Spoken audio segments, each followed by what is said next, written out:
Petit 3, nous demandons de vérifier.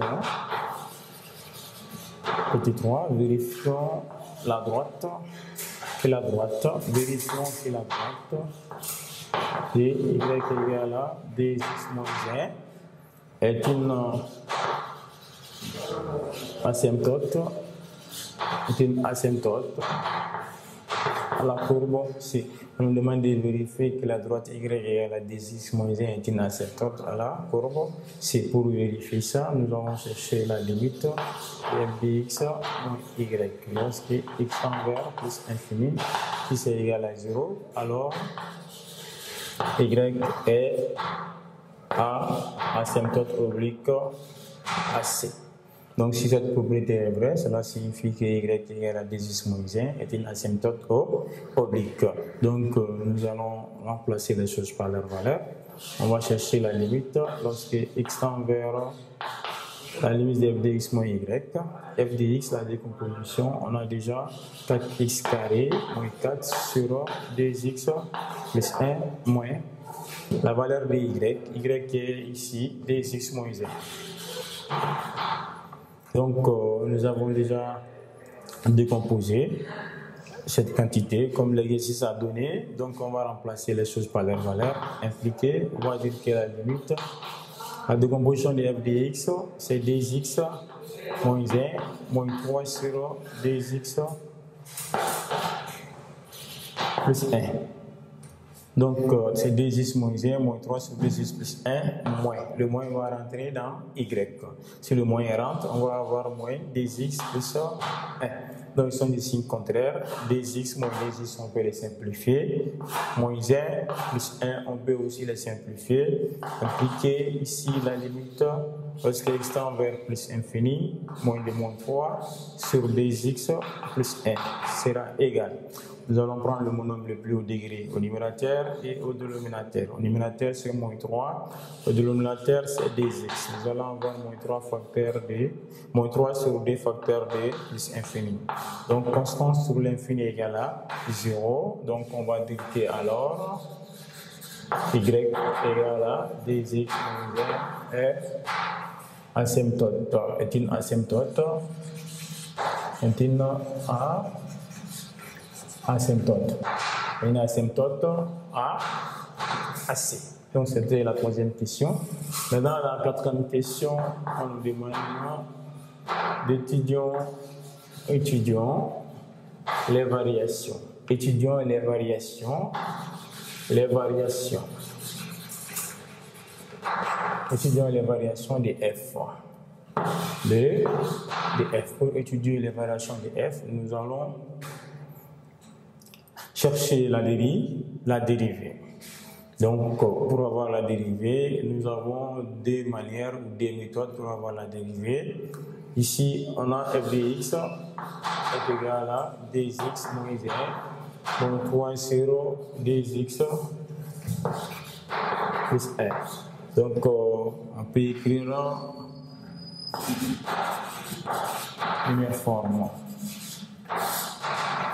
La dérivée de f sera égale à f' de x.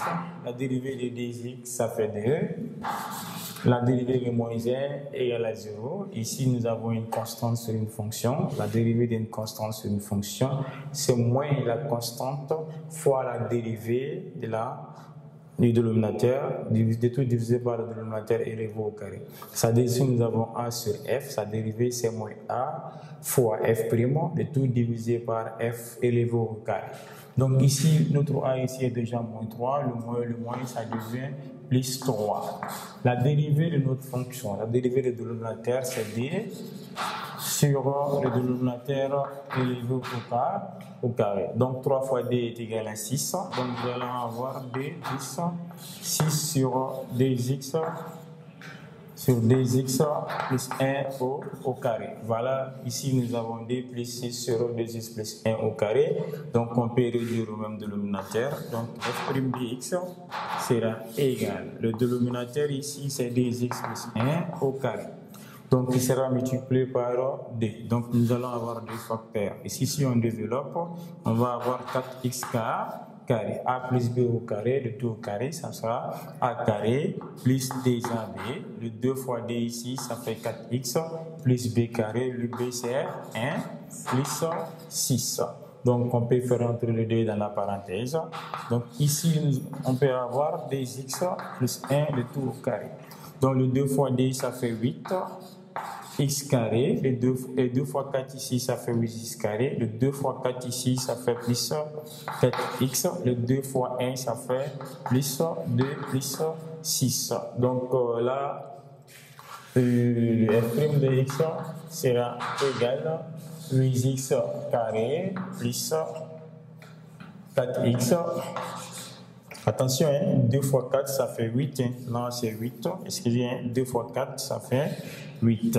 Donc ici, nous allons avoir 8 au lieu de 4. Donc 2 plus 6, ça fait 8.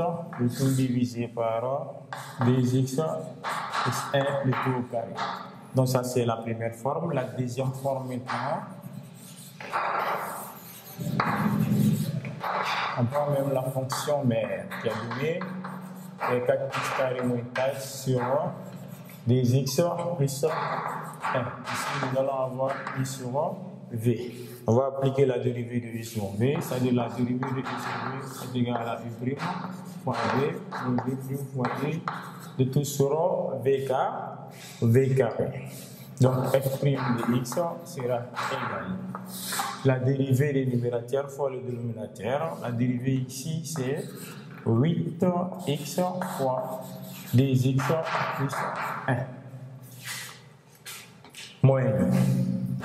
La dérivée de dénominateur, ça sera d facteur de 4x carré. 2 facteurs de 4x carré moins 4. Le tout sur 2x plus 1 le tout au carré. Donc ici, on va arranger le numérateur. 8x fois ça, et la dérivée de 8x fois ça, ça fait 2 fois 8, 16, ça fait 16x carré. 8x fois 1, ça fait plus 8x. Et moins 2 fois 4, ça fait 8x au carré. Le moins, ça fait plus. Et 2 fois ça, ça fait plus 8. Plus 8. Donc, de tout diviser par 2x plus 1 au carré. Donc, il sera égal. Donc, 16 moins 8, ça fait 8x carré plus 8x plus 8. De tout sera 2x plus 1 au carré. Voilà la deuxième forme de f'. Donc, pour étudier maintenant les variations, nous allons poser que f' de x est égal à 0. Maintenant, étudions les signes de f'. Donc, on sait que pour tout x élément de f, 2x plus 1 au carré est strictement supérieur à 0. Alors, le signe dépend du numérateur. Alors, le signe de f' dépend de 8x carré plus 8x plus 8. Donc, nous allons étudier le signe des numérateurs pour avoir le signe de f'. Et après, nous allons avoir les variations de f.